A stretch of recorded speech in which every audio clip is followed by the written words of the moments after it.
Salve, choferas de todo o Brasil. Hoje eu estou aqui na companhia de um amigo Emerson, da Autoescola Periquito, de Valadares. Seja bem-vindo, meu amigo, no Leg Trans Podcast. Primeira vez aqui, né? Primeira vez, pessoal. O prazer é todo meu, tá, Ronaldo? Ô, que nome é esse, cara? De onde você tirou isso? Periquito? Você é nome de autoescola? Então, o que acontece? Quando eu adquiri a autoescola era na cidade de Periquito. A Periquito é o nome de uma cidade. É o nome de uma cidade E que fica tá... onde essa cidade? Se você pegar de Governador Valadares, sentido BH, a autoescola ela fica antes do NAC, antes de chegar em Ipatinga. Ela fica na 381.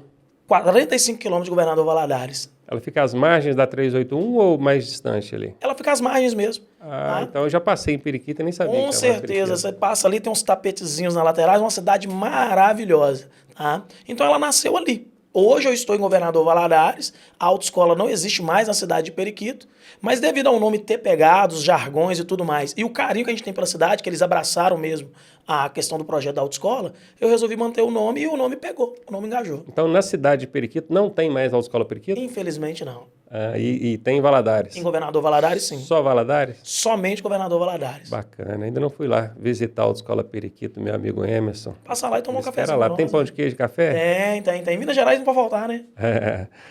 O assunto autoescola, tira a carteira, é sempre um assunto que quando vem à tona causa dúvidas, causa curiosidades. E eu fico vendo às vezes o pessoal falar que essa galera mais jovem hoje tá perdendo o interesse em tirar carteira, porque hoje você tem facilidade em andar em veículos por aplicativo, o foco deles está em outra coisa que é vestibular. Isso é verdade? Caiu assim o interesse de um modo geral? Ou não? Está faltando sei lá, alguma ação, alguma coisa por parte dos empresários na área de autoescola para poder motivar esse pessoal. Se não caiu, normal, mas se caiu, estaria faltando o quê? Essas ações, essas iniciativas por parte dos profissionais? O que você fala sobre isso? Bom, assim, nas discussões que eu tenho com os meus pares, eu escuto muito essa questão de que caiu. Eu acho que não. Eu acho que, na verdade, o público está mais pulverizado. Antigamente tinham poucas autoescolas, hoje com a questão das aberturas. Então hoje se eu tinha 100 pessoas se habilitando para 10 autoescolas, hoje eu tenho 100 pessoas se habilitando da mesma forma, mas para ir 200 autoescolas. Entendi. Então existe essa sensação de que o público sumiu. Óbvio que diminuiu o interesse sim por algumas pessoas que não gostam de dirigir, porque eles têm aí justamente o meio alternativo, né? O Uber e tudo mais. Mas nas pesquisas que eu faço, eu vejo que o povo, sim, todo mundo quer tirar uma carteira. Quando você fala assim, diminuiu o interesse, é porque o cara não pretende tirar uma habilitação ou ele não pretende tirar uma habilitação agora, ele tem outras prioridades? Não é... a habilitação, ela não é um luxo, ela é uma necessidade. Então, quando a pessoa ela não se vê na necessidade de se habilitar, ela não vai se habilitar. Entendeu? Mas tem gente que tira carteira por luxo. Desconheço, porque o processo é penoso. Então, às vezes ele fala, não, vou tirar uma carteira por luxo, mas se ele vai investir tempo. Só por ter? Só por ter pra quê? Não faz sentido. Não faz sentido nenhum a pessoa tirar uma carteira só por ter. Ele poderia muito bem estar gastando o tempo dele com outra coisa. Né? Porque hoje, o fator tempo ele é predominante hoje para tirar uma carteira. Né? Então, assim, eu creio que sim, diminuiu a questão das pessoas que tem hoje o processo alternativo, né? Que seria o Uber e tudo mais. Só que ainda assim, a grande maioria das pessoas, elas querem tirar carteira. Todo mundo quer tirar carteira. Às vezes ele não tem tempo ou dinheiro. Né? Naquele momento. Naquele momento. Mas aí a dúvida que surge é a seguinte, o adolescente, a pessoa que está chegando na idade de tirar habilitação, 18 anos, 19, 20, até os 25, ele não tem a intenção de se habilitar ou ele tem, mas não quer fazer isso agora? Ele quer priorizar um vestibular, fazer uma faculdade, depois correr atrás disso. Nós temos aqui dois, não vou dizer adolescentes não, mas passaram há pouco tempo por isso. Nos bastidores aqui, o Thales e o Lucas. E os dois já são habilitados, né? Você tem carteira de carro e moto, Thales? Só carro. E você, Lu? Só carro. Desculpa, vocês deram um pulinho lá em Governador Valadares, nós temos um precinho bom e uma condição boa para vocês, né? Pertinho, dá para ir voltar todo dia fazer as aulas. E é útil? Vocês usam essa carteira regularmente? Demais. Hoje mesmo eu vim de carteira. Pois é. E aqui na cidade onde vocês moram, tem transporte por aplicativo? Tem. Vocês teriam facilidade de pegar ônibus circular, por exemplo, que é um transporte até mais barato, para parar aonde vocês querem? No centro da cidade, próximo ao serviço de vocês? Sim? Então, veja, eles têm todos esses recursos. Eles têm o transporte por aplicativo, tem táxi, toda a cidade tem o transporte público, que é o ônibus, E ainda assim são habilitados e falaram que usam regularmente.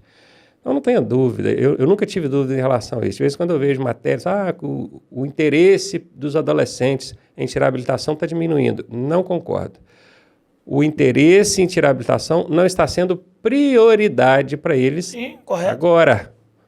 Mas aí o que você vai ver? Você vai ver dentro da sua sala de aula, você vai poder confirmar isso para mim, você tem lá 40 alunos, você vai ver que já tem uma turma ali maior que tenha mais de 25 anos. Eu imagino que a maioria dentro da sua sala tem mais de 25 anos. Estou certo ou errado? Dentro da minha métrica hoje, que a gente faz esse acompanhamento, hoje o meu maior público é de 25 a 32 anos. O maior público, 25 a Sim, 32. 28 a 32 anos. Hoje, 28 a 32. Isso. Então, sempre quando eu faço uma propaganda direcionada, se eu tiver de concentrar, eu concentro justamente nesse termo. E detalhe, o mais interessante, 72% do meu público é feminino. Olha que interessante. Tá? Que é o que o empreendedor ele tem que entender. Qual que é seu nicho? Quem que é seu público? Para quem que você vai direcionar? Então vamos tentar entender esses dois dados. Por quê de 28 anos para cima? Porque o cara já passou por aquela fase de vestibular, já se formou, já se consolidou num trabalho, né? Sim. Então ali ele já está querendo partir para outra coisa, ele já está pensando em casar talvez, constituir família, e aí é onde eu falo. Tá lá o cara, a esposa dele, tiver mais um ou dois catarrentos atrás, como é que você vai fazer para andar com esse pessoal todo de ônibus, transporte por aplicativo? Eu, por exemplo, não consigo. Eu estou num lugar que eu preciso andar de veículo transporte aplicativo, eu não consigo, porque nós somos 5, eu, esposa e 3 meninos, o carro só carrega 4, está lá o motorista. Como é que faz? Não consigo. Então eu preciso do carro. E ainda que não fosse o caso, né, porque o número de pessoas que vai usar ali o serviço é maior do que o de lugares que o veículo oferece, é desconfortável você com a turma de menino, esposa. Autonomia também, né? Autonomia. Cancelamento, se vai, se não vai. Exatamente. E quando você falou do público feminino, então, o fato de ter ali uma faixa de 28 anos para cima é porque já passou daquelas outras prioridades que a pessoa tem hoje na vida. Então, isso é fato, para mim é fato. E você acabou confirmando com os dados que você tem. O adolescente hoje não faz 18 anos pensando assim, eu quero tirar carteira. Diferente da minha época. É o mínimo hoje, é bem pouco. Na minha época era diferente, eu não pensava em fazer uma faculdade. Tanto que nem fiz, eu comecei a fazer faculdade com 27 anos. Eu inverti o negócio, né? Primeiro eu tirei carteira, casei, depois que eu fui fazer a faculdade. Hoje é o contrário. E mulheres, por que mulheres? Cara, relatos e relatos e relatos de gente que segue a gente na internet e também de amigas e pessoas próximas. É desconfortável ficar incomodando o marido. Me leva lá na manicure. Tem que buscar um negócio na loja. Tem que ir no supermercado fazer uma comprinha, não dá para esperar trazer, tem que buscar. Né? Já vi com aquilo ali. E o marido faz 1, 2, 10, 100 vezes, ele a pouco está chiando. Ele vai na área de suicídio. Se ele estiver então assistindo futebol, fazendo as coisas que ele gosta lá, é problema na certa. Então a mulherada está certa mesmo de tirar a habilitação, porque isso é independência, né? A minha esposa vai fazer 3 anos que tirou carteira. Depois que ela pegou a permissão dela, eu nunca mais fui no supermercado fazer compra. Aí, é que benção. Nunca mais levou ela para fazer unha? É uma benção para mim, né? É maravilhoso para mim, mas com certeza absoluta é muito melhor para ela. Eu concordo. Porque, igual você falou, a princípio eu tinha moto e carro, né? Simplesmente o que aconteceu? Eu perdi o carro. Primeira coisa, perdi o carro. Se eu precisava sair de carro, eu tinha que pedir o carro emprestado. Tem que comprar 2, em casa tem 2. Exatamente. Por que isso? E o fato de ter 2, desculpe te interromper, até pelo seguinte, Fabiana esbarra o carro, deu uma esbarrada, relou a roda, não sei o quê. Ela fala assim, não, eu bati a metade que me pertence. Eu falei assim, não, então vamos fazer o seguinte, eu vou comprar um pra você, que é pra bater à vontade, não bate o meu, não. Você tem dado melhor que eu, porque a minha nunca bate, quem bate é sempre quando o carro tava comigo. Aí, sempre costuma acontecer isso, né? Não, sempre. Eu tô falando da Fabiana aqui, mas é óbvio que eu também esbarro carro, né? Essa brincadeira só pra implicar com ela. Não, claro. Mas isso aí é uma realidade, essa questão aí de a independência. Hoje, na verdade, o público feminino, ele é o público mais exigente que existe hoje no mercado. O homem, ele é exigente, não tanto igual a mulher. A mulher, ela tem mais receio. O homem corre mais riscos, digamos assim. O homem, ele vai ali e corre mais risco. E a mulher, assim, ela para ter uma experiência melhor, a grande maioria deixa para ter a experiência na própria autoescola para aprender certo. Óbvio, evidente que muitas chegam ali com alguma certa experiência. Só que aprender com o cônjuge não é legal. Não é legal, não é o mesmo tratamento. Então é onde elas procuram a autoescola e a gente percebe esse público feminino hoje, nesse 72%, né? E essa faixa etária de idade aí, como hoje o que mais procura, até por questão de já estar com a vida organizada, né? Quando você fala aprender com o cônjuge, estou aprendendo com o namorado, com o marido, com o irmão, a princípio de conversa a gente precisa entender e informar isso para o público que nos Sim. assiste, que isso é ilegal, né? Com certeza. Não existe uma forma legal hoje de você aprender a dirigir com um parente. Não tem como. A atual legislação de trânsito, ela só te autoriza a entrar num veículo para treinar em processo de habilitação numa autoescola. Correto. Mesmo assim, já tem que ter passado pela primeira e segunda fase desse processo, que é a parte clínica, psicológica, exame médico e teórico. Para aí, então, o Detran emitir para ele um documento que chama-se licença de aprendizagem, e de porte desse documento, e na companhia de um instrutor credenciado, e num veículo autorizado para aquilo, que consta na documentação do veículo de autoescola, é um veículo identificado, e tem duplo comando de freio e embreagem. Então, vejam bem, tem todo um arcabouço de exigência para você, instrutor, botar essa pessoa dentro do carro e treinar. Um instrutor, ainda que credenciado pelo Detran, de porte da credencial dele, ele não pode pegar esse aluno no carro dele, aluno, e treinar com ele. É ilegal. É ilegal. Só que assim, infelizmente, na prática, o pessoal ainda insiste. É porque a infringência né, da lei, da norma, isso acontece em todas as áreas. Mas só para ficar claro que é ilegal. É legal, é perigoso, costuma ficar mais custoso. Eu me lembro de um caso, tem vários, né, mas me passou aqui agora na mente de uma pessoa que estava na autoescola fazendo aula, precisou de comprar mais um pacotinho de 10 aulas adicionais. Não sei se não tinha o dinheiro, se achou caro, mas resolveu dar uma treinada no carro do marido dela com o marido dela. Abraçou um poste, cara. O carro bateu de frente no poste, abraçou.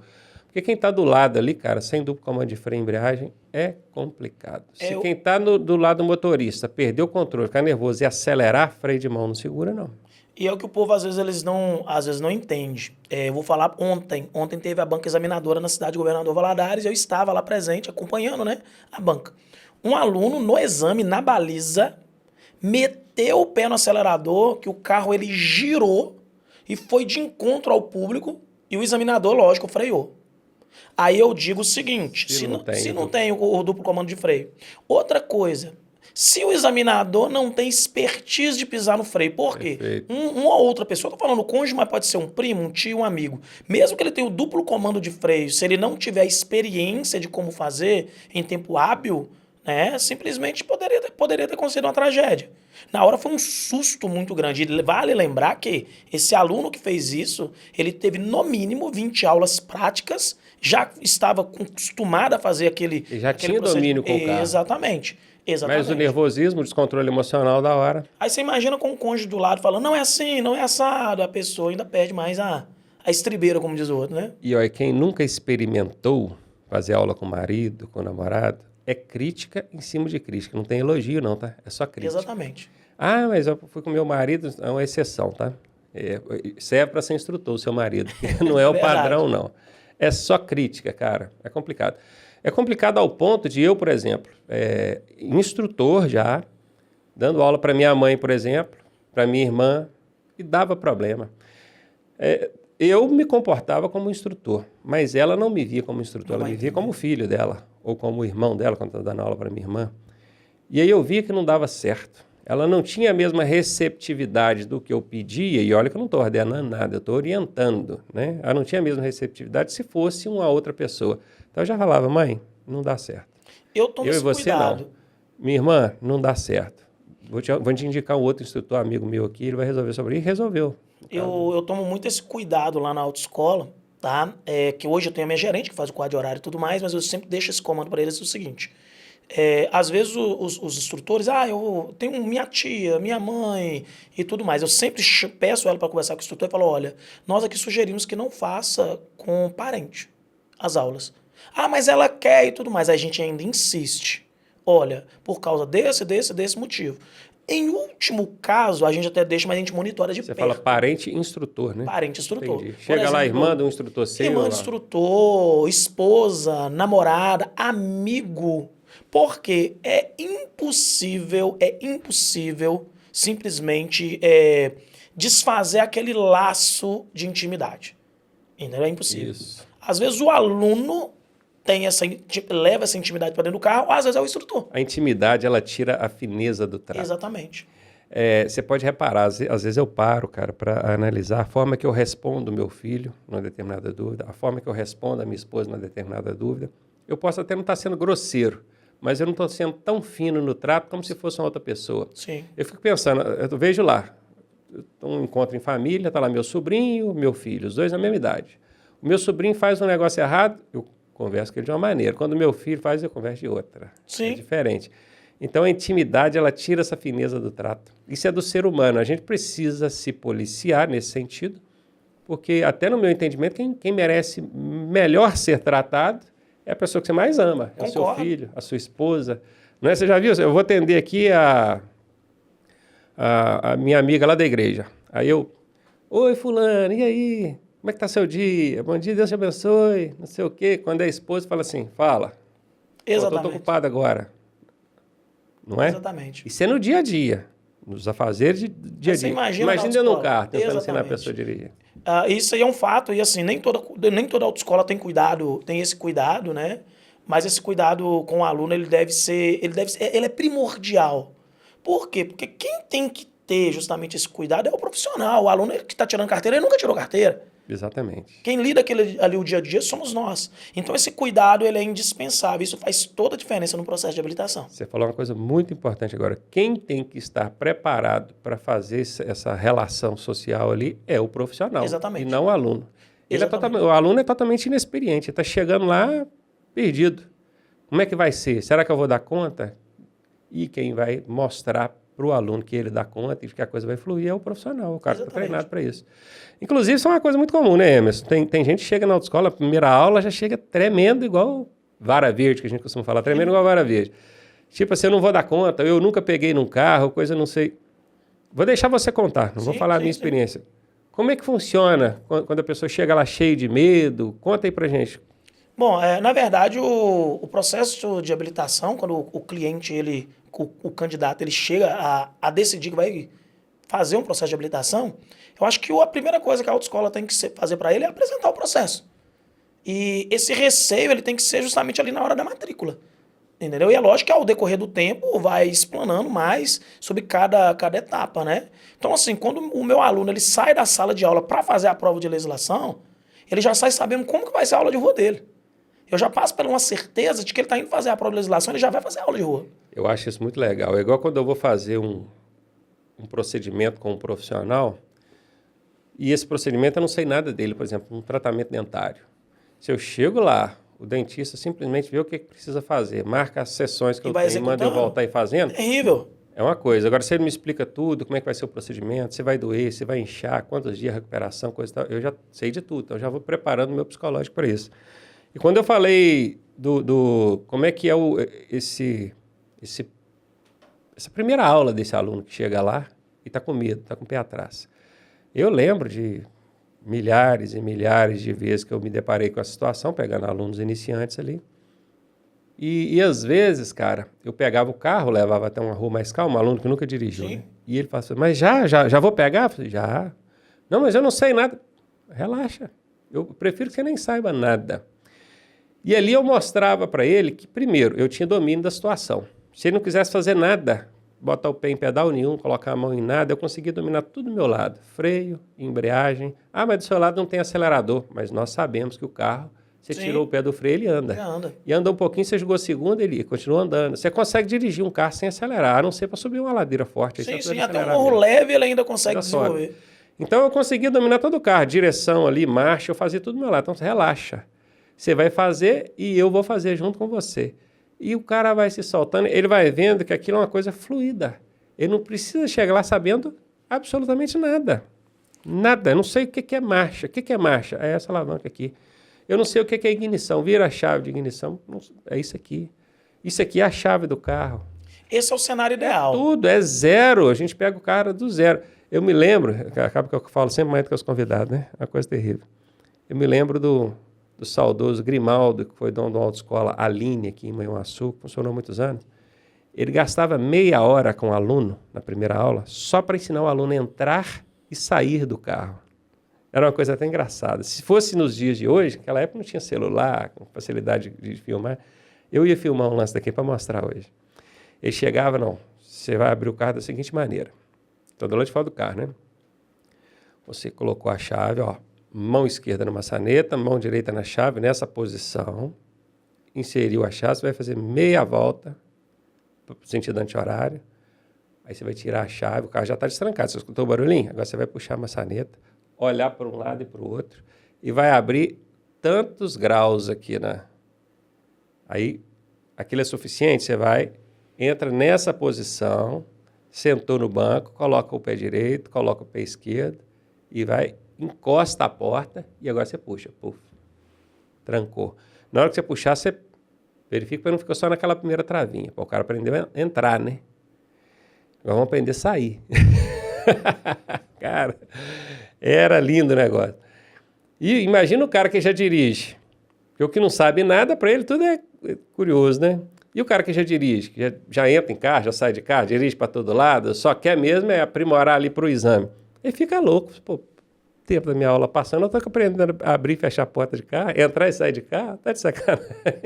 Mas assim, é uma estratégia que ele desenvolveu que às vezes a gente pensa que é óbvio, né? Mas é igual nós estávamos conversando, o óbvio também tem que ser falado. Você já viu algum motorista habilitado, às vezes experiente, abrir porta na frente de ciclista, de motociclista? Todo dia. Tá aí. Se tivesse feito aula com o Grimaldo, Todo dia. não fazia isso. E assim, essa questão de fechar a porta, abrir a porta, eu tenho certeza que a maioria das autoescolas não ensina. Isso que eu ia te falar agora. Tem um monte de instrutor assistindo a gente aqui e tá pensando, que doido. Eu nunca pensei nisso. Mas faz sentido? Por que o cara abre a porta na sentido. frente do motociclista? Porque eu nunca ensinei isso pra ele, em aluno nenhum. E faz todo sentido. É o óbvio. É o óbvio. O cara não vai abrir a porta.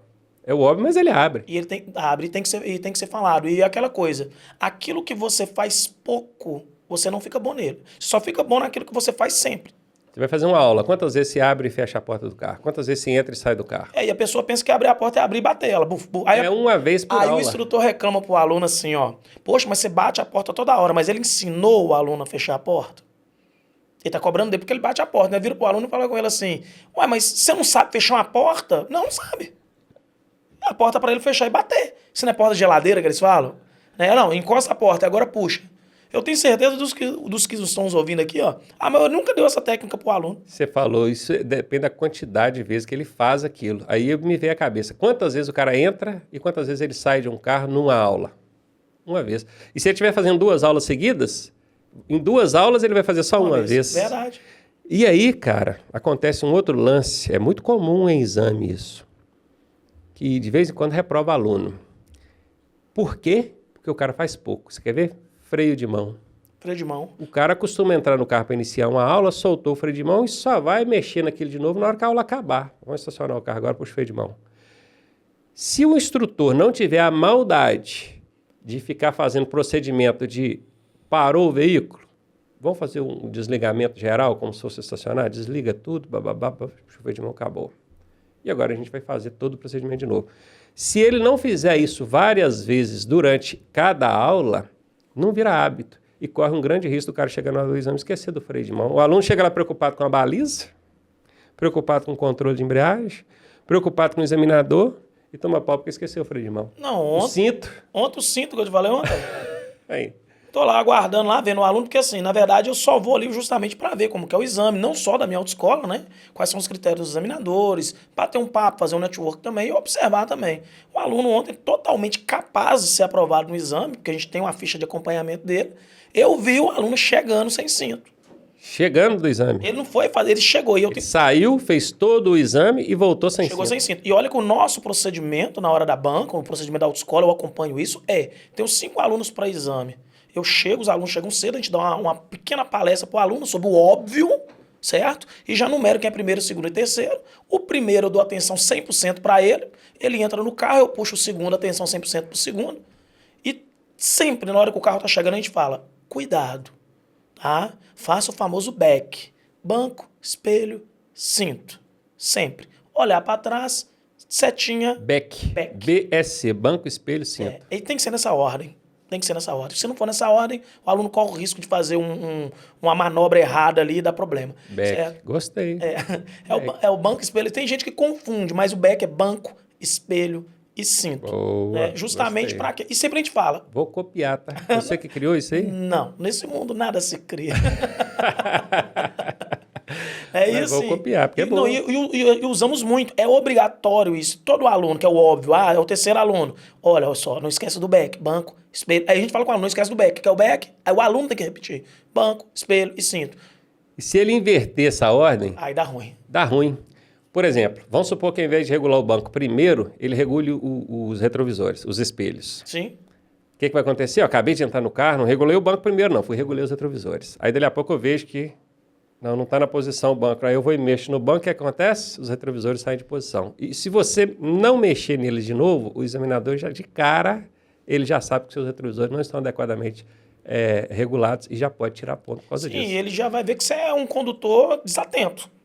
Outra coisa, chegou e botou o cinto primeiro, que é para não esquecer.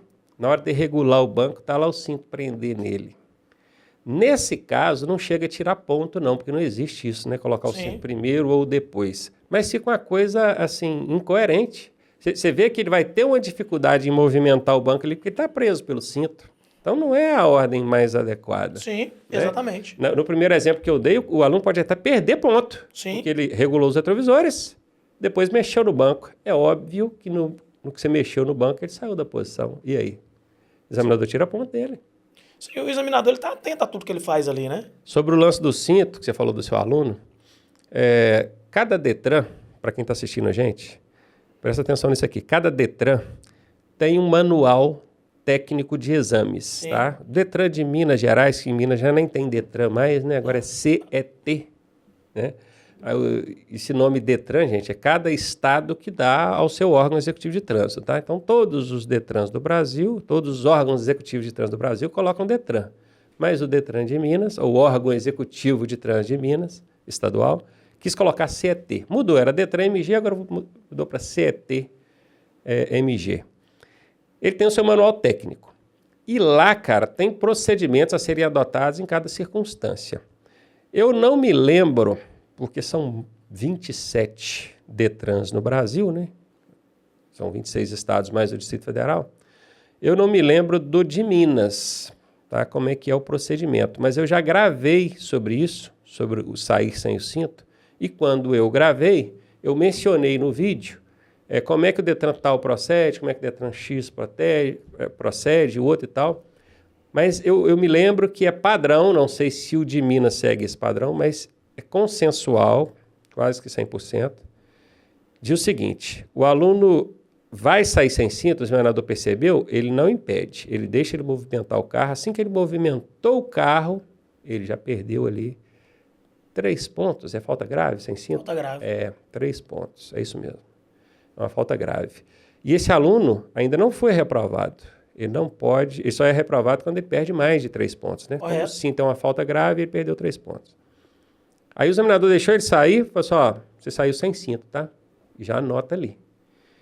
Se o aluno tentar colocar o cinto com o carro em movimento, aí ele é eliminado. Porque entra numa outra falta, não me lembro qual que é uma falta relacionada com conduta perigosa. Sim. O carro em movimento, ele tirou a mão ali do volante para mexer com o cinto e coisa e tal.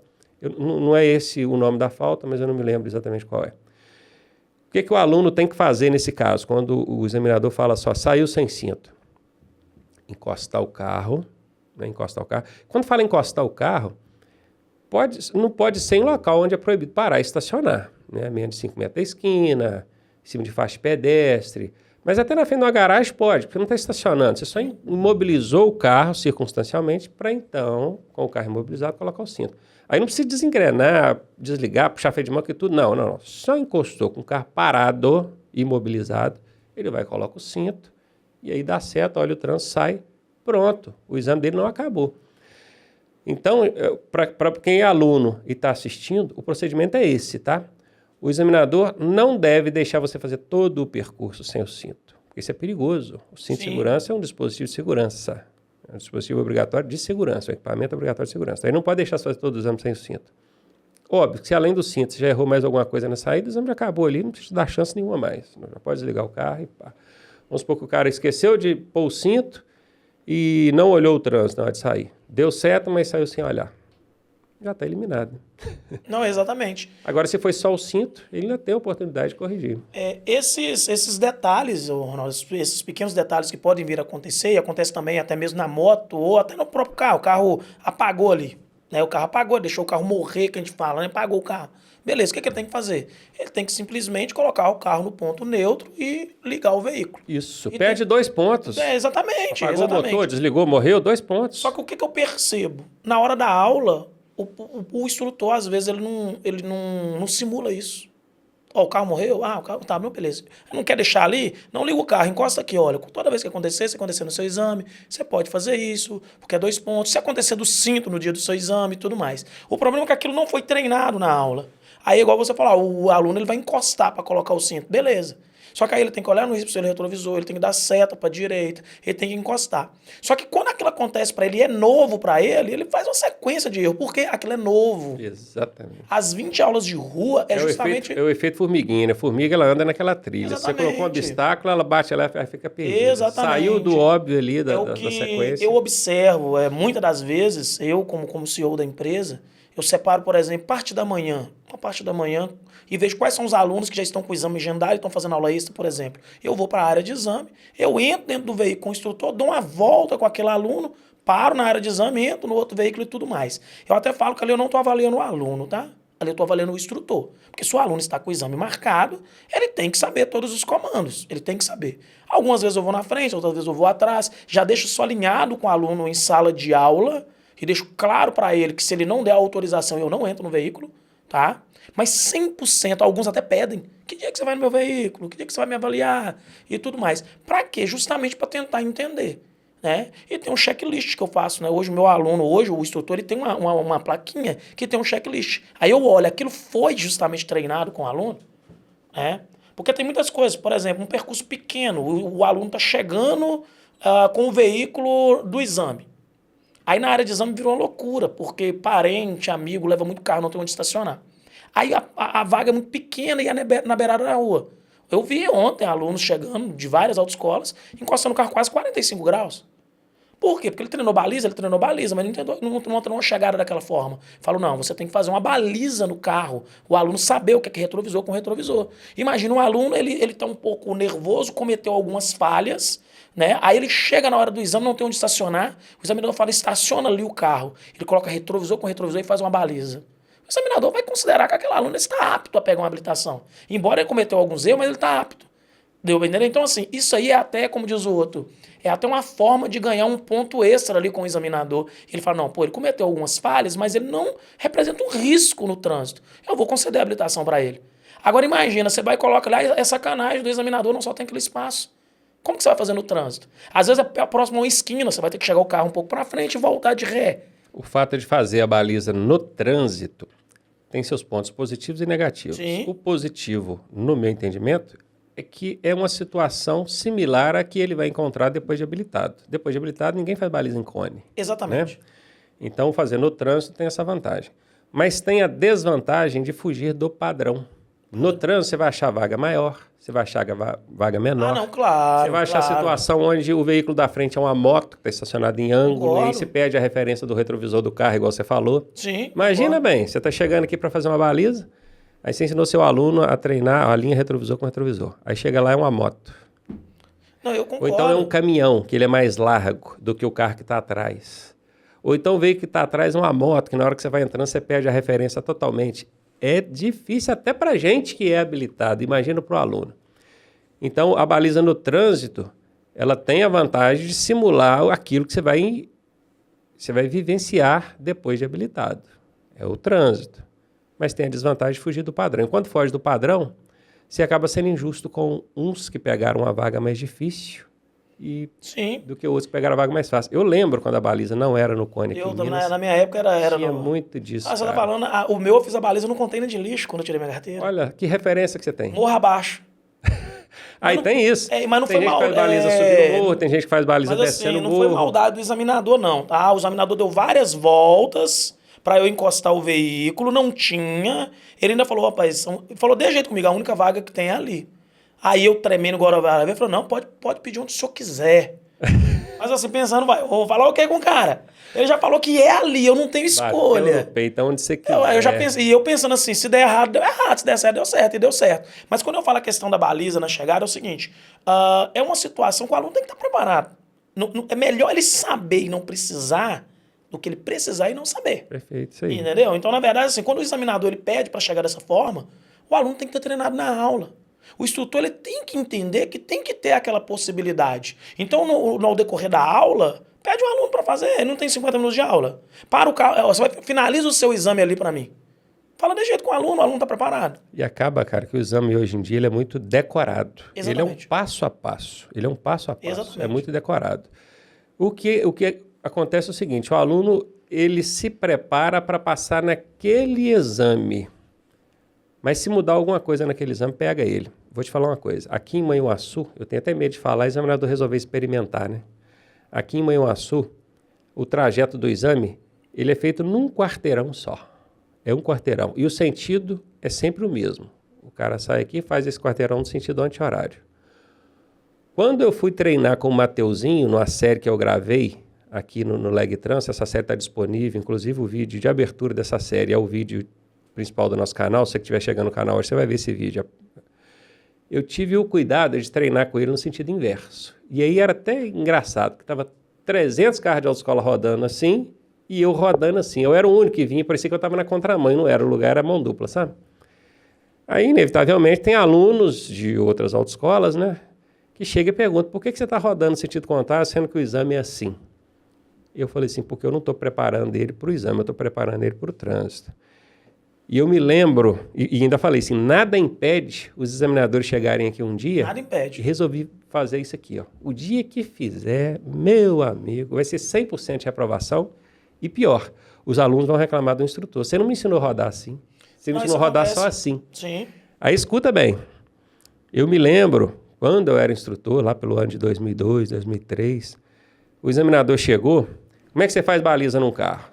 Do lado direito. Você está no trânsito aqui, a sua mão de direção é do lado direito, chegou, encostou aqui, jogou aqui para o lado do meio-fio está do seu lado direito. Ali eu treinei à vontade. Certo dia o cara achou uma mão única, carro do lado esquerdo, o que ele fez? Faz uma baliza do lado esquerdo. Todos os alunos que fizeram essa baliza do lado esquerdo foram reprovados e todos reclamaram com a gente, nós instrutores, porque nós não ensinamos ele a fazer a baliza do lado esquerdo. Ele não tinha nem referência para isso, ele não tinha ideia. Ele começava a afastar e virava o volante para a direita, sendo que ele agora tinha que virar para a esquerda. Ele não aprendeu, ele decorou. Fomos reclamar com o examinador. Você sabe qual foi o termo que o cara usou?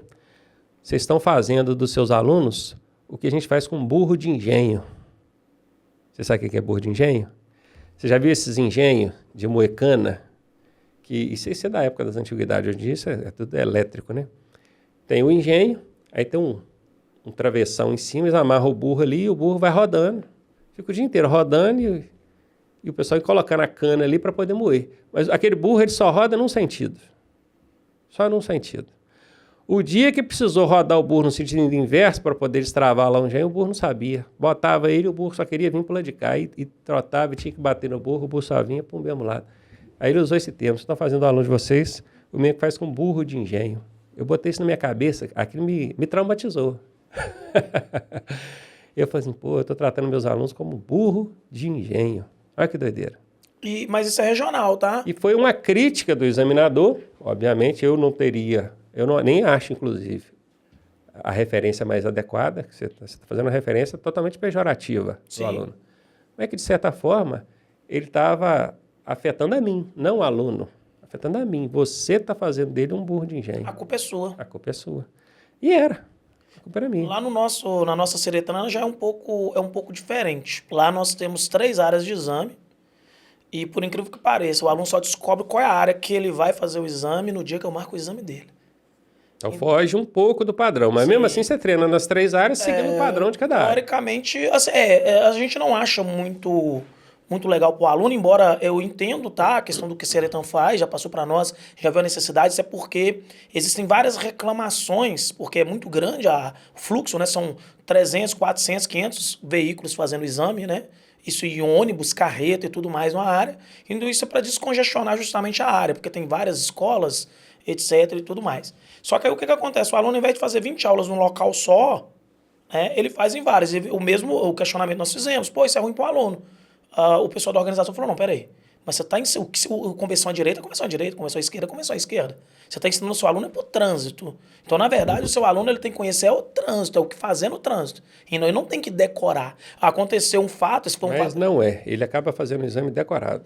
A Exatamente. motopista, por exemplo, é um exame 100% 100% decorado. 100%, não faz nenhum por cento daquilo ali. Aconteceu num dia do exame, o exame numa quinta, numa quarta-feira, aí não teve nada a ver com a banca examinadora. A prefeitura mudou o sentido do fluxo da rua. A rua era mão dupla e passou a ser mão única numa quarta-feira antes do exame.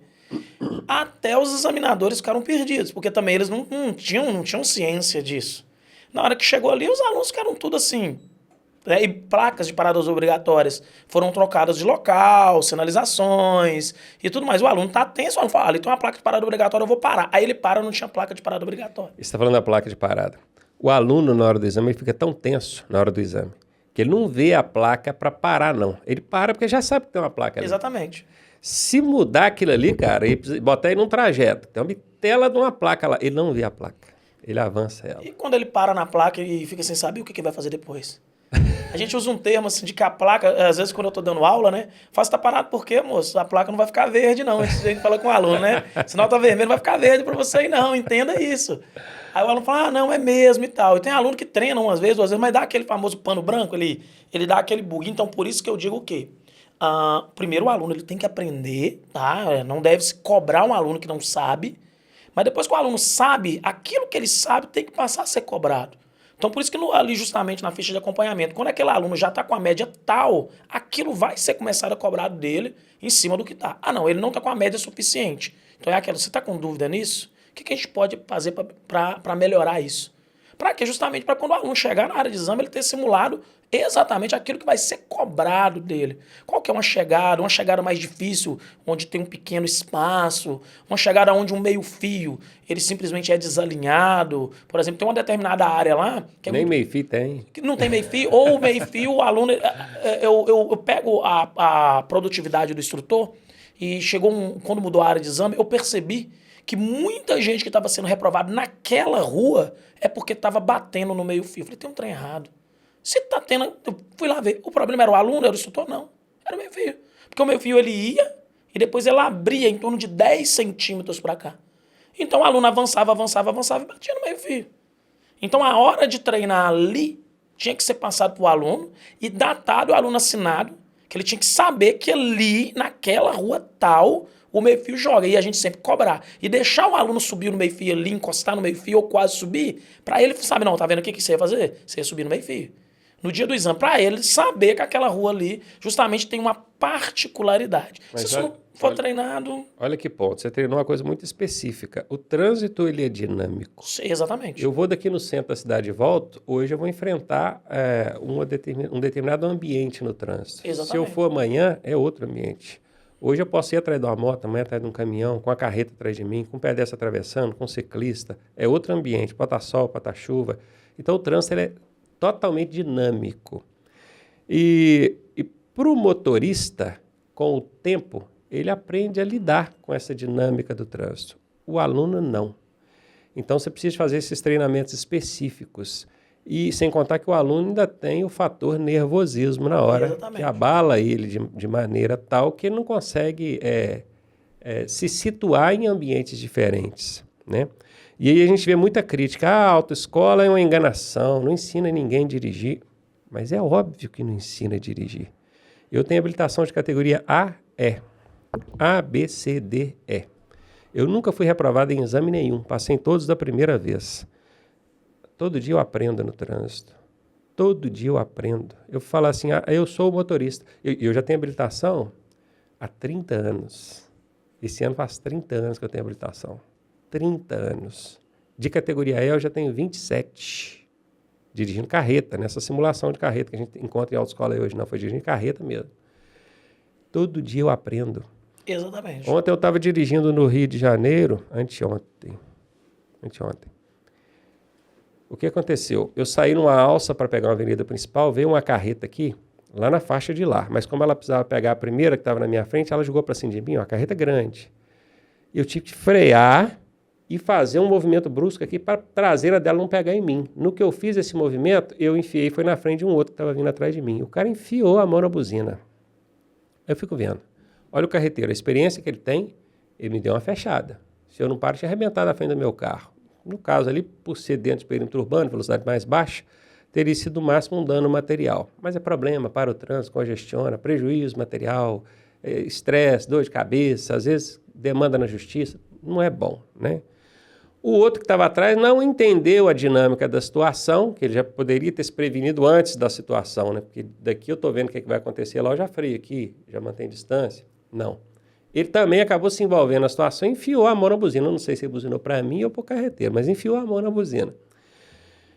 E aí eu falei, pô, olha o estresse do cara. Vamos supor que ele tenha buzinado para mim, por causa da minha manobra evasiva aqui, para evitar o sinistro ali, né? Que agora não é acidente mais. Exatamente. Aí, será que esse cara não erra no trânsito? E no Rio de Janeiro eu reparei uma coisa. É muito comum o cara tanto dar buzinada quanto tomar buzinada. Então eles vivem disso. É um compartilhamento de buzinada, que nada mais é do que uma falta de educação, uma falta de tolerância mínima no trânsito, que o tempo todo. Estou falando de Rio de Janeiro, eu estou falando de Rio de Janeiro porque foi anteontem que eu estive lá. Mas isso acontece, obviamente, em todo o Brasil. O tempo todo, no Rio de Janeiro, pessoas mudando de faixa na sua frente de forma brusca, sem dar seta, sem olhar retrovisor, sem nada. Se eu vou ficar buzinando para todo mundo, o que eu vou arrumar? Primeiro que o trânsito vai virar um buzinaço. Poluição sonora aumentando. Segundo, que é infração de trânsito. E terceiro, que a chance de eu arrumar uma confusão ali é gigantesca. O cara fazer gesto obsceno, mandar eu para casa do chapéu, sair de dentro do carro com um porrete na mão, às vezes com uma faca, uma outra arma letal. Isso acontece todo dia, Brasil afora, todo dia. Então, até para os motoristas experientes que gostam de criticar a autoescola, é claro que a autoescola não ensina o cara a dirigir para o trânsito de maneira completa. A autoescola é uma introdução desse camarada ao trânsito. Introdução. Ele vai chegar no trânsito com domínio suficiente para não provocar um sinistro, entenda-se acidente, ou para se envolver ou colocar alguém em situação perigosa. Introdução. Agora, aprender é todo dia. É por isso que tem a permissão, Todo dia. Às vezes eu vejo gente fazendo besteira no trânsito, eu olho para dentro do carro, é um senhor de 60 anos, que já dirige há 40. Mas será que ele não sabe dirigir? Ele sabe. Mas errar, todo mundo erra. Aprender, a gente aprende todo dia. Sem contar que o grau de conhecimento dos motoristas no que diz respeito a normas, ao que pode, ao que não pode fazer, como ele deve se comportar no trânsito, é quase zero. A verdade é essa, os motoristas dirigem por vivência e não por conhecimento, é vivência. Ele segue o fluxo. Se você for olhar, é muito baixo o grau de conhecimento dos motoristas no que diz respeito a normas, se pode fazer, se não pode, se é assim mesmo que ele tem que fazer, é muito baixo. Você concorda? Não, com certeza, absoluta. E sem contar que ele vai adquirir experiência, por isso que ele está no período ali, né, o período probatório ali, que é onde ele vai ter uma permissão para ele dirigir. Então, se realmente nesse período probatório ali for constatado que ele tem condição, ele não coloca a vida dele em risco e a vida do outro, aí ele vai conseguir a CNH dele. Perfeito. Então ele tem que aprender o básico dele ali para não colocar a vida dele em risco, a vida do outro em risco e ele ter o domínio sobre o veículo. Então, por isso que ele faz um curso teórico, para ele ter uma teoria, o curso prático, para ele ter justamente a proveniência ali, né? Ele ter a prática de dirigir, a habilidade, e que se com um ano ele justamente for constatado que ele não coloca a vida do outro em risco, ele vai conseguir. Inclusive, se a pessoa basicamente tiver alguma observação especial, isso vem até na própria CNH dele. Tem pessoas, por exemplo, que no exame médico ele não vai... não pode dirigir à noite. Ele não vai poder dirigir à noite, não por exemplo. Não pode dirigir em rodovia. Uma observação eu não vou poder pegar uma via de trânsito rápido numa rodovia. Ah, que absurdo. Eu sempre falo isso quando um aluno meu vem com alguma observação na CNH, eu falo com ele, rapaz, você tem que dar graças a Deus. Porque ele te permitiu dirigir. Prove para ele que você vai tirar essa observação. Vai lá, tira a sua carteira, dirige, depois você vai lá e simplesmente fala, olha, eu preciso tirar essa observação. Ah, não, beleza, tem essa observação por quê? Fizemos um exame e nesse exame foi constatado. Vamos fazer o exame novamente? Então, assim, é a questão de vivência mesmo. Tem pessoas, basicamente, que não têm condição nenhuma. Você vê com o aluno ali no carro ou na sala de aula, ele não tem condição nenhuma de dirigir. É um aluno que você fala alguma coisa com ele, o aluno é totalmente disperso, totalmente desatento. Aí você fala, como que esse abençoado passou no exame psicológico? Tem aluno que você duvida que ele passou no exame psicológico. Entendeu? Bem como tem alguns alunos que são reprovados no exame psicológico, por nervosismo e tudo mais, e que se desenvolvem muito bem no processo de Quando você fala que habilitação. ele não tem condição, ainda. Ai, Ele está num processo de formação. justamente. A competência da pessoa, em qualquer segmento, é o que você acabou de falar, é momentânea. A pessoa ela tem que entender que ele não é competente nesse momento. Então ele tem que entender aonde ele está e aonde ele quer chegar. Aí cabe a entender se ele vai querer pagar esse preço ou não. Por exemplo, eu atendo muitas pessoas na sala de aula, na minha sala de aula hoje, com TDAH, com dislexia, síndrome de Down, para você ter ideia. Atendo muito. Essa pessoa, ela vai ter uma instrução padrão? Não. Ela vai ter uma instrução especial. Quando você falou síndrome de Down, eu acho que a referência à síndrome de Down nem é mais essa nomenclatura, tá? Eu acho que mudou e me desculpem o pessoal da classe, mas eu não conheço. Aliás, eu já vi, mas não me lembro como é que faz a referência a isso aí. Mas quando a gente fala síndrome de Down, sem que queira ofender ninguém ou usar um termo pejorativo, acho que todo mundo entende. E aí surge a dúvida em quem está nos assistindo. E é possível uma pessoa com síndrome de Down tirar habilitação? Tanto é possível como existem pessoas com síndrome de Down com certeza habilitadas. absoluta. Ah, mas isso não é um prejuízo? Gente, quem vai dizer se ele tem capacidade mental e física de dirigir é o médico que avalia ele lá na clínica. Então, meu querido, não importa qual é a sua condição. Quer tirar sua habilitação? Vai lá na clínica do Detran, faça a primeira avaliação no médico perito, que é especializado nisso, e ele vai te dizer se você pode ou não. Eu tenho um aluno hoje nessa condição. E eu vou falar com você um negócio, é o aluno que a gente mais gosta. Aí. É um aluno extremamente disciplinado, pontual. Ele é metódico. E é muito interessante que ele chega, cumprimenta todo mundo e fala, eu quero sentar. Tipo assim, chegou um rapaz, sentou na cadeira dele até. E ele chegou e falou assim, olha, eu queria saber se há alguma possibilidade, se não tiver problema, de pedir aquele rapaz para deixar eu sentar ali, porque eu gosto daquele lugar ali, que eu fico olhando direto pro professor. Então, assim, são alguns pontos a serem observados. O autista, por exemplo, ele é 100% metódico. Tive uma aprovação, ali aprovação. daquele jeito, se fugir daquilo ali. Eu tive uma aprovação agora há pouco tempo de um rapaz autista, né? Não vou citar o nome dele, óbvio, mas o pessoal da minha cidade sabe quem é.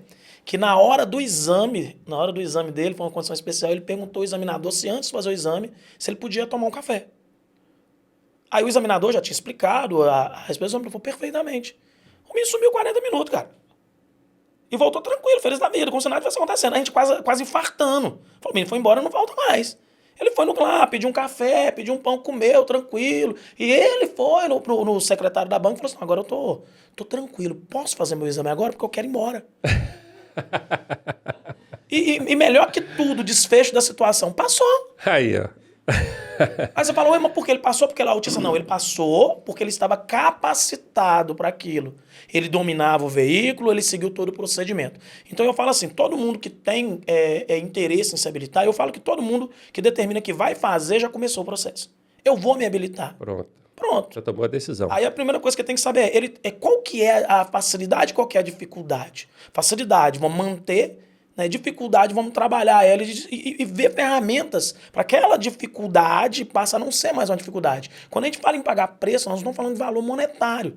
Às vezes a pessoa ela vai ter que estudar mais que o outro, vai ter que fazer um reforço, vai ter que ir mais vezes na tempo, abrir mão de outras coisas. Tem gente que vai muito bem na legislação, tira 30 na prova de legislação, chega lá na rua, toma 3, 4, 5 pau. E o inverso também acontece. E o inverso acontece muito. Eu tive um rapaz que tinha síndrome do pânico, justamente na cidade de Periquito. Ele não ficava na sala de aula, ele levantava e saía. Ele demorou assim, ele tomou 5, 6 pau na legislação, foi reprovado 5, 6 vezes na legislação. Hoje ele tem categoria D. Ele passou de primeiro na carteira de moto, passou de primeiro na carteira de carro, hoje eu não ofereço a categoria D. Eu indiquei para um parceiro e ele tirou a categoria D. E assim, o bonito é que quando ele tirou a categoria D, na autoescola X, ele tirou uma foto homenageando a autoescola que ele tirou e a minha autoescola. Voltando a falar aqui da pessoa com síndrome de Down. Eu vou aprender, eu prometo, depois dessa vergonha que eu estou passando aqui hoje, eu vou aprender como é que fala realmente, faz a referência à pessoa que tem síndrome de Down, que não é síndrome de Down, sei que mudou. Mas falando disso, o público que está assistindo aqui, preste atenção na dica que eu vou dar. O Iberê Tenório, do Manual do Mundo, você conhece? Não. Pô, um dos canais mais famosos do Brasil, vocês conhecem, né? Certamente. O Iberê é sempre fantástico, né? Só estou esperando ele me convidar ou aceitar um convite para vir cá bater um papo. Canal de milhões e milhões de seguidores, não sei se 15, 20 milhões ou quantos são. Ele resolveu gravar um vídeo sobre baliza. O canal dele não é sobre trânsito, o canal dele é sobre o mundo, é Manual do Mundo. Envolve trânsito também, resolveu fazer sobre baliza. E aí o que ele fez?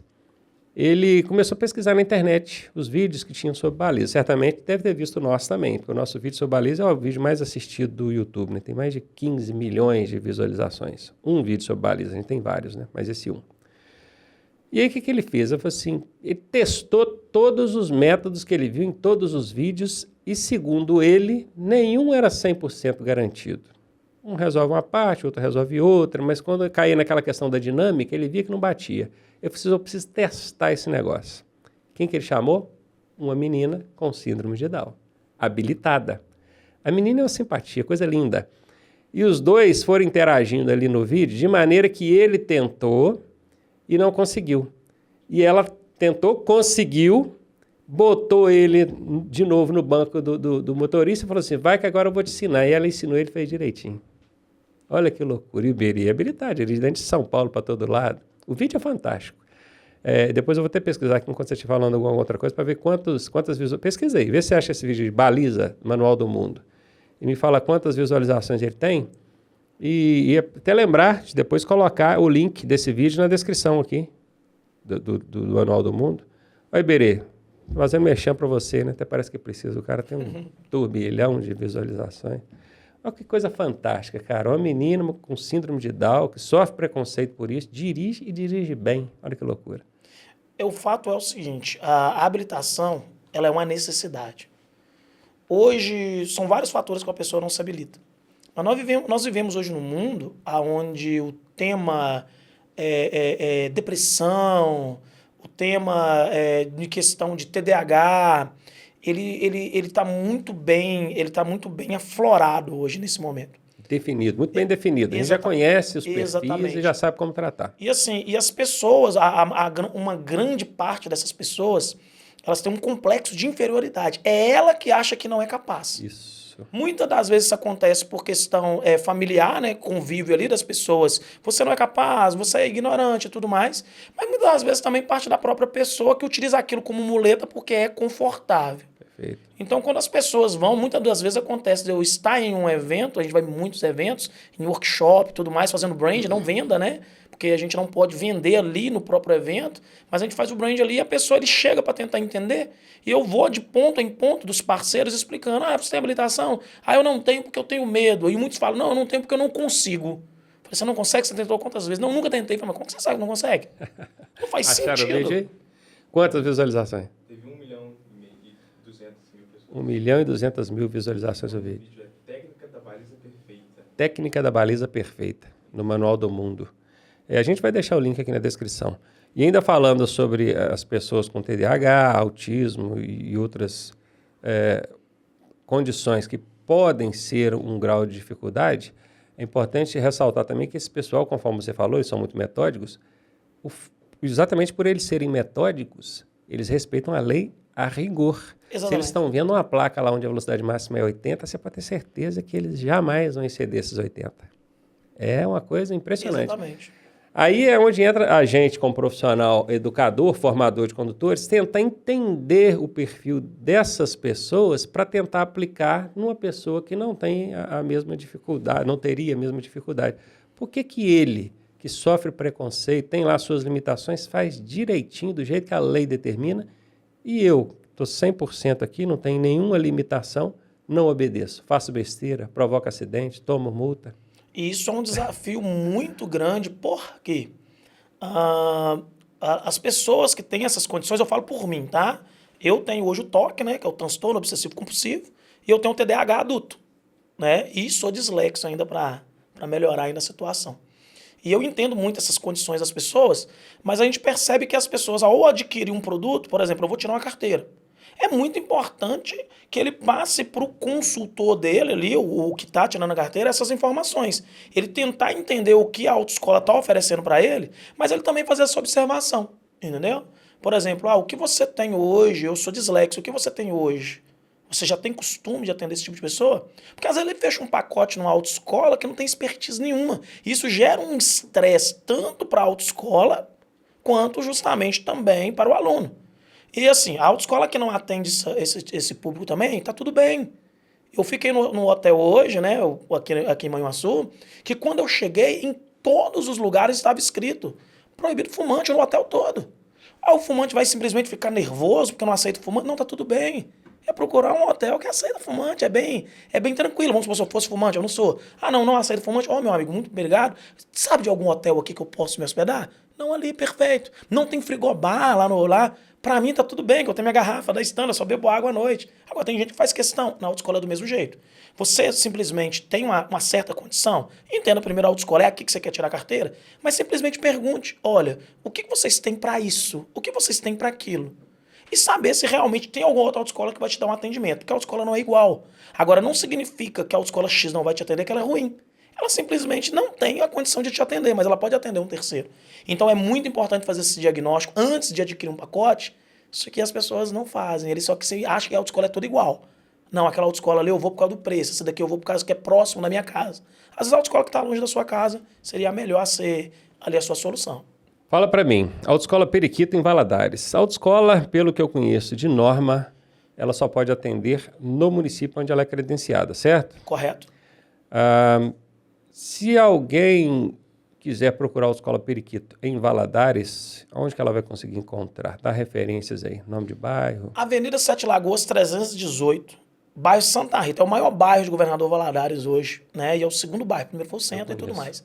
Só que, no entanto, hoje é rede social, né? Você quer simplesmente comprar qualquer produto? Digite no Google. Se vocês digitarem agora assim, autoescola em Governador Valadares, não precisa digitar autoescola Periquito, não. Autoescola em Governador Valadares, eu te dou certeza absoluta que a primeira que aparece é a autoescola Periquito. E se não for, você abre lá mais autoescolas e procura a autoescola mais bem avaliada. Que hoje, com certeza, é a nossa autoescola, que está com mais de 100 a 115 avaliações do segundo colocado. Boa. Né? Então, assim, hoje a gente trabalha com referência para o nosso cliente nos indicar. Não é difícil de encontrar.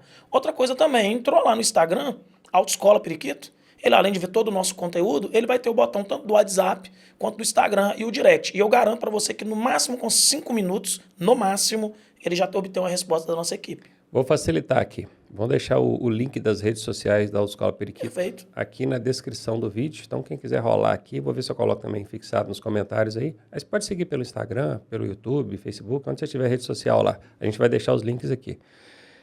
Me fala uma coisa. Um dia desse eu recebi uma dúvida não, uma queixa, e que acabou gerando uma repercussão negativa entre os profissionais de trânsito. E eu gostaria, já que eu estou diante de um profissional de trânsito, da sua opinião a respeito disso. Um aluno reclamou comigo, e só lembrando, gente, para quem não sabe, tem muita gente que ainda não sabe, e para quem sabe também, né? Eu não tenho autoescola, eu não trabalho dentro de autoescola desde 2012, já tem 12 anos. Eu trabalho com autoescola, eu sou instrutor credenciado, vinculado a uma autoescola aqui, porque caso eu preciso gravar alguma coisa com alguém inabilitado, eu tenho o meu credenciamento que está em dia, está tudo certo. A autoescola parceira nossa é a autoescola Shekinah, aqui da cidade de Manhuaçu, se quiser procurar, ótima referência, tá?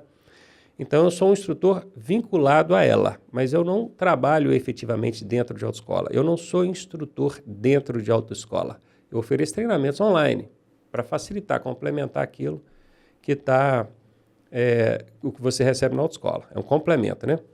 Então, por conta disso, pessoal, já ter a minha pessoa, né, Ronaldo Cardoso, vinculada a essa questão de processo de habilitação coisa e tal, chegam muitos questionamentos, sugestões, reclamações de coisas que eles vivenciam aí no Brasil inteiro. E pode ser realidade de uma região e não é realidade da outra. Mas chegou para mim a seguinte queixa. Eu vou fazer uma aula com o meu instrutor, ele pega o carro, dirige até o local de exame. Quando eu chego lá, já se passaram 20 minutos do início da aula. Aí eu assumo a direção, treino por cerca de 10, 15 minutos, ele troca de lugar comigo, pega o carro e volta para a autoescola dirigindo e acabou minha aula. Então o cara tem uma aula de 50 minutos, onde ele efetivamente treina 15. E onde é que está a polêmica do negócio? É porque eu tive que responder essa queixa desse internauta num vídeo de Reels, que é 1 minuto, né? Eu tinha 1 minuto, então não tinha como eu explanar sobre a situação, igual eu vou fazer aqui agora na sua presença.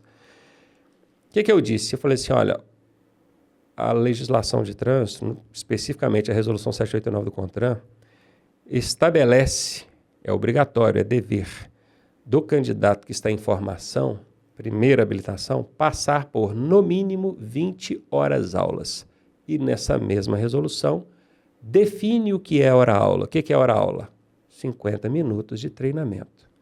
Ah, mas o aluno não sabe dirigir. Como é que ele vai pegar o carro na porta da escola, levar para um local tranquilo para ele poder treinar e voltar? Não tem como. O instrutor tem que ir dirigindo até lá, para lá entregar a direção para ele, coisa e tal. Eu entendo perfeitamente. Eu mesmo já fiz isso milhares de vezes. Só que tem que ser aula, ainda que demonstrativa. Eu sou o instrutor, assumi a direção do carro, esse cara está comigo do meu lado pela primeira vez, segunda, terceira, quarta, até a quinta aula é difícil de você pegar uma pessoa no trânsito e botar ela para dirigir, quem nunca dirigiu. Até a primeira, segunda, terceira, quarta, até a quinta vez. Eu que vou tirar o carro ali do meio do tumulto, levar para um lugar mais calmo para ele poder lá assumir. Mas eu tenho que dar uma aula demonstrativa. Eu entrei no carro, eu já vou falando para ele, ó, você entrou, você vai verificar isso, vai fazer aquilo, aqui, ó, tudo que eu vou fazer, eu falo com ele, ó, o carro pediu segundo, ó, como é que eu vou mudar, ó, meu pé lá na embreagem, ó, mudei aqui, eu estou o tempo todo olhando os retrovisores, você está reparando? Isso é aula demonstrativa. Então, o fato do instrutor estar à direção do veículo não deixa de ser aula. É aula, desde que ele esteja orientando. Se ele estiver simplesmente dirigindo, batendo papo aleatório, ele não está ministrando aula. Esse é o meu entendimento. E se ele não está ministrando aula, esse cara que só fez 15 minutos de aula, a aula dele foi totalmente irregular. Se isso chegar ao conhecimento do órgão fiscalizador, que no caso é o DETRAN, de forma comprovada e formalizada, essa aula pode ser inclusive anulada. Esse é o meu entendimento. E antes de você dar a sua opinião, em cima desse dizer meu, que nem foi explanado da forma que está sendo explanado aqui agora. O vídeo foi enxuto, direto. Eu só falei, se ele simplesmente dirige, levando e trazendo, sem orientação nenhuma, isso não é aula. Não pode contar como aula. Você está sendo prejudicado. Isso é ilegal. Essa aula pode ser anulada. Essa foi a minha opinião. Não explanei igual estou explicando aqui agora. Agora está sendo explanado, né? Em cima disso, eu vi gente comentando assim, e acontece de às vezes eu estou dirigindo, mas durante a minha aula, o instrutor pede para eu parar no posto de combustível para abastecer. Eu falei assim, sinceramente, no meu entendimento, é aula. É aula. Você não abastece depois que é habilitado, não? Por Deus do céu, eu vou contar uma coisa aqui agora que talvez você não saiba. Talvez vocês não saibam. O seu carro, você sabe de que lado fica a boca do tanque para você poder abastecer. Então, você já para na posição certa na bomba. Mas você pega um carro diferente, você já ficou em dúvida de que lado que fica a boca do tanque? Já aconteceu isso com vocês? Já aconteceu com você? Você pega um carro diferente? E como é que você faz para saber se a boca do tanque é do lado de lá ou do lado de cá? Você não olhou antes de entrar no carro. Como é que você faz? Eu, como profissional, sei que ali no painel tem a setinha que fala o lado do tanque. Vocês sabiam disso? Mas do lado da bombinha de combustível, lá onde fica o marcador de combustível, tem uma setinha. Todo carro tem. Isso é padrão mundial, tá? Ele tem uma setinha pequenininha, que ela aponta se a boca do tanque é para lá ou se é para cá. Na cada 10, 9 não sabe disso. De cada 10, 9? Você foi muito otimista. E assim, hoje muita gente ainda sabe porque eu já gravei vídeos sobre isso, os nossos vídeos têm uma repercussão muito grande. Tudo é aula, cara. Isso que eu acabei de falar aqui agora, muitos motoristas não sabem e acabaram de aprender. Olha só o aprendizado que eu falo. Que a gente aprende todo dia. Acabaram de aprender. Então, você pega um carro diferente. Eu tenho 2 carros. Um carro tem tanto de um lado, um carro tem tanto do outro. Eu nunca sei qual carro que é tanto do lado. Eu olho na setinha. Olha que informação útil. Acabou, nunca mais eu tive dúvida. Então, eu já chego e posiciono o carro. Então, eu falei que esse aluno que digitou lá embaixo nas perguntas, não, para mim é aula. Você está aprendendo a chegar num posto de combustível. Você não chega na mesma velocidade que você está na pista. Você vai entrando por não. Você tem que diminuir, reduzir, parar na posição certinha, tudo direitinho. É aula. Tá valendo. Desde que a aula seja demonstrativa, o instrutor considera aquilo como aula. Nesse caso não é nem demonstrativo, ele está fazendo, ele está simulando a sua ação de Mas se abastecimento. ele para ali e fala com o aluno, olha, tô parando aqui para abastecer e para você aprender como abastece. Pronto. É assim que funciona, é assim, ó, tá vendo que lá o óbvio tem que ser falado, tá vendo aqui cada bomba aqui é diferente? Se carrega gasolina e álcool, não adianta colocar naquela bomba ali que é a diesel. Você já reparou outra coisa, que motoristas experientes sabem, mas as bombas a diesel, elas sempre ficam em local mais fácil de acessar, porque ali é caminhão, é carro de grande porte, são as bombas que ficam mais à frente do posto. E as dos fundos, etanol, E tem aquela gasolina. questão também, né? Você sabe para que serve esse percentual aqui sobre a gasolina? A maioria dos instrutores, eu falo porque eu dou muito treinamento para instrutores, inclusive treinamento até para instrutores de outras autoescolas, algumas orientações para proprietários de autoescola, né, que seja de marketing financeiro e etc e tudo mais. E às vezes a gente vai falar uma coisa óbvia, a gente tem que ser delicado para não ofender. Porque na hora que você fala, você vê a surpresa, né? Porque eu faço muito chamada de vídeo. Eu agora peguei o costume de fazer a chamada de vídeo. Não ficar ligando para a pessoa somente. Porque quando você está dando um treinamento da chamada de vídeo, além de você poder compartilhar a tela, você está vendo a expressão da pessoa ali e tudo mais. Né? Aí você vê a expressão da pessoa, a pessoa fala, você entendeu? Ela, entendi. Você vê que não entendeu. Você sabia? Não sabia, ele não sabia. Mas fala para mim a respeito desse entendimento meu em relação ao instrutor levar e trazer o carro. Você concorda totalmente, discorda de algum ponto? São alguns pontos a serem abordados aí. Vamos lá. Aí eu vou te falar como que eu discordo em partes, tá? Em termos de quê? Primeiro, vou dar um exemplo da minha autoescola. Minha autoescola está longe da área de exame, beleza? Há a necessidade do aluno se deslocar e perder em média 10 minutos de carro, né, num trânsito tranquilo para ir até na área de exame. Mas ele dirigindo? Aí vamos lá. Quem disse que ele tem que treinar na área de exame? Exatamente. Para mim, a partir do momento que o cara entrou no carro, é aula. Exatamente. Então, o que eu faço é o seguinte. Primeiro que a área de exame ela é muito perigosa. A área de exame, por que a aula de exame é muito perigosa? Tem um monte de gente sem habilitação dirigindo lá. Você concorda comigo? Isso. Na área de exame tem um monte de gente sem habilitação dirigindo lá. Então, assim, se um aluno está indo para a área de exame, ele tem condição de ir para a área de exame, então ele tem que ir dirigindo. Se o aluno não tem condição de ir para a área de exame, o que ele está indo fazer na área de exame? O que ele está fazendo na área de exame? Tudo bem, ainda que não seja a área de exame, mas eu preciso pegar esse camarada para iniciar o treinamento. Área tranquila. Vamos dizer que seja uma região metropolitana, vamos sair da minha realidade. Como é que você faz quando você precisa tirar o cara da porta da escola e levar até uma área tranquila? Nesse caso, o ideal seria fazer a aula demonstrativa, porém, além de fazer essa área demonstrativa, caso, já que é longe, o aluno ele pode fazer até 3 aulas. Por que você vai colocar uma aula só para ele? As duas, né? Não, agora 3 direto. Ah, já liberaram 3? Direto. É 2 horas e 30 minutos. Isso é ótimo, porque ele perde um deslocamento só. E perde entre aspas, né? Porque a aula precisa acontecer. Bacana. Só que já é a estratégia da maioria das autoescolas marcar somente uma aula. Por quê? Se o aluno marca uma aula só e perde 20 minutos de percurso, 10 para ir, 10 para voltar, ele fez meia hora de aula somente, ok. Mas se ele simplesmente vai com 2 aulas, ele perdeu só 20 minutos do mesmo jeito. Vamos alinhar aqui a nossa análise. Quando você fala perde, vamos falar do cara que não dirige. Ele não tem condição de pegar o carro na porta da escola. Além dele não dirigir, ele não está tendo aula demonstrativa. Exatamente. Ele não tem. Eu quero saber a sua opinião a respeito disso. Você chegou lá na sua autoescola, primeira aula, o cara nunca botou a mão no carro. Não tem condição, chance zero, dele pegar o carro na porta da escola e levar até o local. O instrutor vai ter que ir dirigindo. Correto. Você concorda comigo que se esse instrutor for dirigindo com conversas aleatórias, que não tem nada de demonstrativo, esse tempo não pode contar como aula? Não deveria contar.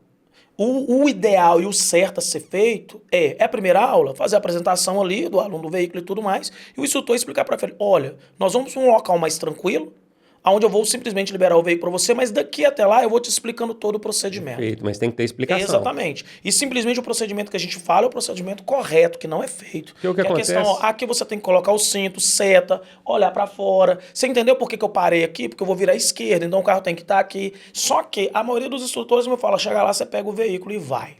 Porque o que acontece, Emerson, isso é o que eu percebo e eu gostaria de saber se você também já percebeu isso. Predominantemente, o instrutor não faz essa aula demonstrativa. Sim. Ele simplesmente dirige o carro até o local e o aluno acaba perdendo mesmo esse tempo. E se está acontecendo dessa forma, aí para quem está nos assistindo, você de fato está sendo lesado, você não está recebendo instrução, e deveria. Né?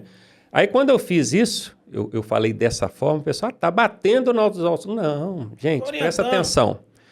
Tudo que for conduta positiva Para a autoescola, para o aluno, para o trânsito, para a segurança, eu vou apoiar. E se você faz o certo, o positivo, você vai ganhar ponto em cima do que eu falar. Agora, se você faz errado, ou pelo menos do que eu entendo, né? Porque é uma crítica minha, não é uma crítica sua, não é uma crítica geral, é uma crítica minha. Então, não podem entender como o que eu falo é a verdade absoluta. Não, mas é uma crítica minha. Se é minha, eu tenho o direito de dar o meu entendimento. Eu entendo que se esse cara faz essa condução do veículo até lá sem instruir nada, ele está lesando o aluno nisso aí. E entendo, inclusive, que o Detran, ao constatar esse tipo de conduta, tem sim que cancelar, anular essa aula, porque ele foi prejudicado. Ele não recebeu os 50 minutos que são obrigatórios. São 20 horas aula, cada hora aula, 50 minutos. Ele precisa de integralmente receber esses 50 minutos. O interessante disso tudo, Ronaldo, acontece é o seguinte, independente do segmento que você trabalha, você tem que consumir conteúdo daquele segmento. Ninguém tem a verdade absoluta dentro dele. Então, para que eu saiba que a minha forma de trabalho é uma forma satisfatória hoje, porque queira ou não queira, a gente tem uma empresa, eu tenho que consumir conteúdo, porque quando eu consumo um conteúdo seu, onde você faz uma crítica, aí eu simplesmente tenho que fazer uma análise, se aquilo faz sentido ou não, e faz sentido. Porque aí isso desperta o gestor de autoescola a saber se o instrutor dele está fazendo isso ou não. E numa reunião falar com o instrutor, orientar o instrutor a respeito daquilo. Porque quando o aluno se sente lesado, na grande maioria das vezes ele não reclama. Ele simplesmente não volta ali mais e pronto. Ele não vai. Aí você está perdendo, aí você fala, poxa, estou tendo tanta evasão de cliente. Mas acaba ficando muito amarrado. Hoje em dia a gente sabe que dentro de autoescola são negociados pacotes fechados. Exatamente. Então o cara, por ter pago um pacote fechado, ele fica sem ter recursos de negociação ali para poder pegar aquele dinheiro de volta. Concordo. E ir para uma concorrência. Eu estou te falando isso porque todos os dias chegam centenas de reclamações e o pessoal não sabe o que fazer. Aí, a nossa equipe aqui tenta orientar dentro da legalidade o que é direito dele e o que não é, mas de certa forma ele fica amarrado. Ronaldo, mas a conta chega do mesmo jeito. Chega porque ele vai dar uma referência negativa nessa autoescola depois. Exatamente, eu vou te falar porque é o seguinte, se você hoje, Ronaldo, você virar para mim e falar assim, Emerson, o meu menino, eu preciso fazer uma matrícula na sua autoescola e eu preciso que ele comece esse mês. Eu falo, Ronaldo, ele só consegue começar na segunda quinzena de junho de legislação. Que absurdo, Emerson. Não. Bom profissional tem fila de espera. Se você chega na autoescola e pode começar amanhã, alguma coisa está de errado. Boa. E simplesmente se você virar para mim e falar assim, mas você está se achando demais, eu vou para outra autoescola. Tá tudo bem. Você não é obrigado a tirar a carteira na minha autoescola. Só que se você tirar a carteira na minha autoescola, tem um contrato que você vai assinar que tem direitos e deveres. Vai ser do meu jeito, sou eu que sou empreendedor, sou eu que assumo o risco. Para eu conseguir te entregar um produto de qualidade, tem que ser nas minhas regras. Mas você não é obrigado a assinar o contrato. E detalhe, eu já te falei que eu só tenho vaga para a segunda quinzena de junho, então tá dando certo, para que eu vou mudar? Agora, o que eu falo com você a respeito desse questionamento e tudo mais, é que o seguinte, por que basicamente o segmento está agonizando hoje? Justamente porque não tem um boca a boca que nós falamos. O aluno vai ali, compra um pacote na sua mão, beleza. Mas e as aulas extras, e o reexame, e a adição dele? E a questão do cônjuge dele, o filho dele, a mãe dele, o tio dele? Se a experiência dessa pessoa no processo de habilitação dele for positiva, ele vai criar uma referência mental positiva. Se for negativa, ele não vai querer voltar lá para fazer adição e nem vai indicar ninguém. E outra coisa, nós estamos num mundo digital. Se você quer saber a referência dessa empresa, você vai lá no Google e digita o nome dela. É muito fácil. Reclame aqui aí. Exatamente. Se você... É o que eu falo. Eu vou fazer 2... Nossa autoescola tem 11 anos de mercado. Eu vou fazer 2 anos que eu estou em Governador. 2 anos. Tem autoescola em Valadares de 60 anos, 40 anos, 30 anos, 20 anos. Eu vou fazer 2 anos. Eu estou em primeiro lugar em pesquisa de satisfação. Primeiro lugar. O segundo colocado está mais de 100 pontos atrás de mim. O terceiro colocado, para você ter ideia, está mais de 300 pontos atrás de mim. Então significa que nós estamos no caminho certo. O Emerson tem algo a melhorar? Muito, todo dia a gente tem que melhorar. No entanto, o que eu digo é o seguinte, a respeito do ponto que você me falou. Se o aluno, basicamente, ele não tem condição de dirigir e simplesmente vai sair, ali na hora do fechamento do contrato, a prestação de serviço ela tem que ser amarrada. Ronaldo, você tem que tirar uma carteira de carro comigo, beleza? Aqui é um local muito movimentado. Então, as nossas aulas iniciais, elas são feitas no bairro tal. Mas fique tranquilo. Daqui até lá, o instrutor vai te dar todas as orientações até você ter domínio sobre o veículo. E outra questão de marcar 2 aulas. Eu falo assim, Na minha autoescola, todos os meus alunos são marcados de 2 em 2. 3 aulas eu acho muito cansativo e é prejuízo para o aluno. Sim, é cansativo. Tá? O aluno, aula para aprender, eu divido dessa forma. Aula para aprender é 2, aula para praticar é 1. Mas o que é aula para aprender, o que é aula para praticar? 20 aulas são para aprender, ok? Vou marcar o exame do aluno. Infelizmente, aqui na nossa região, o exame é marcado em uma terça para quinta da outra semana. Então, o aluno tem que terminar numa sexta. Ele terminou as aulas dele, eu emiti o certificado dele, aí eu marco o exame dele, ele vai fazer só na outra. Demora 15 dias para ele pegar no carro da autoescola. Então, ele compra 1 ou 2 aulas para ele praticar. Compra 2, o exame é na quinta, vai fazer uma na terça, uma na quarta, o exame na quinta. Isso nós estamos falando de carro. Então, isso é muito bem amarrado ali no plano de aula. Pior o de moto, que o aluno ele vai fazer exame onde? Na motopista. Isso. E a autoescola, às vezes, no início, o aluno vai treinar ali num local mais deserto e tudo mais. Só que as autoescolas abrem a biometria, por exemplo, na autoescola. Vou dar um exemplo lá da minha cidade, tá? Existe uma autopista que, assim, dependendo de onde você está, que o aluno ele vai demorar no mínimo 20 a 25 minutos de deslocamento para ir e para voltar. Acabou uma aula. Você pode fazer uma pesquisa na nossa região. O aluno chega na motopista, ele dá 1, 2 voltas e volta. Isso é ruim para o aluno e para o instrutor, por quê? O aluno chega estressado na motopista. E deixa eu te perguntar, não pode abrir essa aula lá na motopista? Então, hoje nós somos a única autoescola de Governador Valadares que 100% das minhas aulas do aluno que está na motopista é aberta dentro da motopista. Eu já ouvi, e isso acaba fazendo com que o aluno não perca esse tempo de deslocamento. Sim. Aí eu já ouvi, não sei se é verdade, não procurei constatar, que o Detran de Minas criou um impedimento para que essa aula seja aberta fora da autoescola. O que o Detran de Minas quer? Você tem que abrir a aula dentro da autoescola, mas iniciar lá na motopista. Dessa forma, se o aluno for conduzindo a motocicleta até lá, está treinando, está no trânsito e pode, tá? Tem gente que acha que não pode treinar no trânsito. Pode sim. O exame vai ser feito na motopista, mas treinar você pode treinar no trânsito, não tem problema. Tanto pode quanto deve, né? Tanto pode quanto deve, boa.